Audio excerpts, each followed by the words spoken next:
The ballroom glittered with golden chandeliers, crystal glasses, and the hum of violins floating through the air. Every guest was dressed in perfection, silks, satins, and sharp tuxedos.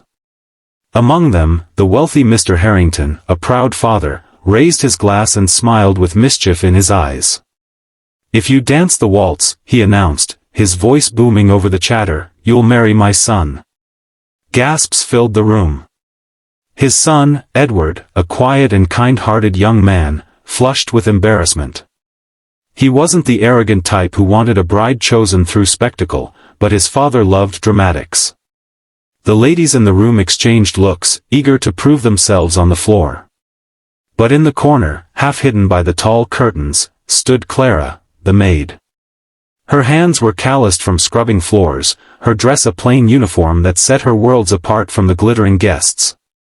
She wasn't meant to be part of this show, but fate had a different plan.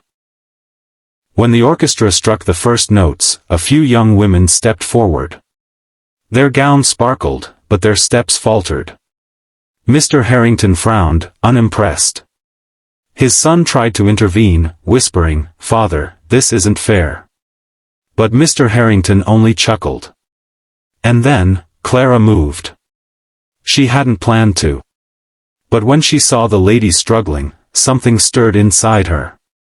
She had once been a dancer, before tragedy had stolen her dreams and forced her into service. Her body still remembered every rhythm, every step, every turn of the waltz. The guests stared as the maid stepped onto the polished floor. "A maid?" someone whispered.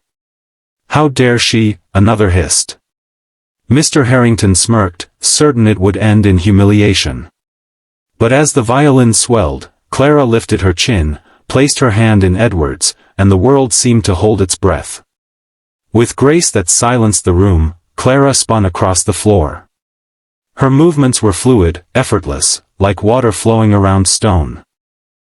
Each turn, each glide, carried a quiet confidence that no gown or jewels could buy.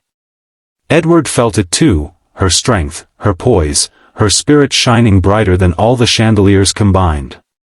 Whispers turned to awe. "She dances like a champion," someone breathed. "Who is she?" Mr. Harrington's smile faltered. For the first time, he realized this was no ordinary maid. This was a woman who carried dignity in her silence, elegance in her steps, and a fire that no social status could dim. When the final note rang, Clara and Edward stopped, breathless. The room erupted in applause. Even those who had sneered moments ago were now clapping in wonder. Edward looked at her, his voice low but steady. "Clara, where did you learn to dance like that?" She hesitated, eyes shining. "Before I became a maid. I was training for the championships. Life changed, and I never went back." In that instant, Edward saw not just a maid, but a woman who had fought, sacrificed, and endured. And he admired her. Not because of a father's challenge, but because of who she was. Mr. Harrington rose slowly, his pride swallowed by a wave of humility. The boast had been meant as a joke, but now it felt like destiny unfolding before him. He cleared his throat, his voice softer than before. "Perhaps. I never truly knew the people under my own roof." The chandeliers still sparkled, the violins still hummed, but the magic in that ballroom wasn't from the music or the lights. It was from a waltz that bridged two worlds, wealth and humility, privilege and perseverance, and reminded everyone watching that greatness can rise from the most unexpected places.